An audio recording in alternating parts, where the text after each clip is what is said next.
Welcome back to 30 Days of Lightroom. I'm JT, and in this video we are talking all about Lightroom presets. Presets are a quick way to save your image edits and apply them at a later time to other images. If you remember our batch editing video, you'll know that we can hit Command-Shift-C to copy our settings.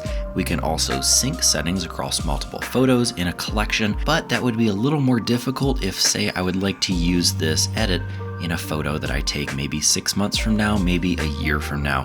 So the best way to save this edit, again, is going to be as a preset. And we have our preset window over here on the left, and we can just click this little arrow to open that. And we have some presets and some groups that I have previously made. And just so you know, everything above this line is presets that are already included with Lightroom.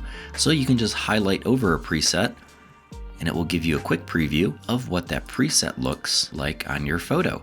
So these are what some of Lightroom's built-in presets look like on my photo. Here are a couple presets that I made.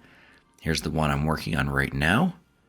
And here's another one that I created. So let's get into how we make a preset. So as you can see, I've processed this photo. I like the way it looks, and I would like to save it as a preset. The quickest way to do that is click this little plus button, and I can create preset. Now you'll notice this window looks very similar to when we copied our settings and pasted our settings to another photo, but now we are developing a new preset. I can name this preset anything I like. We can call it preset 1, and then I can choose what preset group I would like it in. I can create a new group, or I can put it in one of my previous groups. Let's drop this in neon presets. And you can decide everything that you would like to keep. Some of the settings I typically uncheck are filters, lens corrections, and transform, because, for example, lens corrections, I may use this preset on multiple different photos taken with different lenses. So I will make those manually on every photo.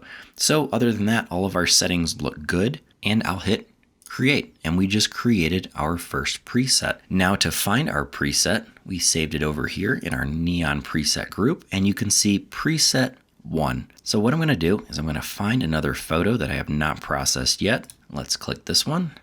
Actually, this one looks a little bit better. I've done some editing to this photo, not a huge fan of it. I'm going to go ahead, I'm going to hit preset 1, and we applied our preset. It's as simple as that. Now we can just start going through finding photos that we like. For example, I may like this photo, and I can just hit preset 1. We've applied our preset, and if I want to make some minor tweaks or edits to this image, I can always make minor tweaks, and I can always use this preset at any point in time in the future and not have to worry about going back to previous shoots and copy and pasting the settings. So that is how you create a preset. Now there's a couple other things you can do within your preset window. I can create presets, I can import presets. So let's say I have some preset files, which would be saved as XMP files. I can click those files and import those into Lightroom, and they will show up here in different groups. I can also manage presets, which is just organizing this window. I can hide and unhide presets that I may not use that often. And again, if I want to make all of this go away, I can click these little triangles and hide or unhide my different groups and presets. I can also rename presets. I can decide to apply this preset on import. So every time I import a photo, it automatically applies this preset to the new photos. And I can add this to my favorites. And one of the only other options I typically use is update with current settings. So for example, we have this preset selected, and I find that it's looking dark on all of the images I apply it to. Maybe I'll turn up my exposure a little bit, turn up the highlights, turn up the whites and the shadows.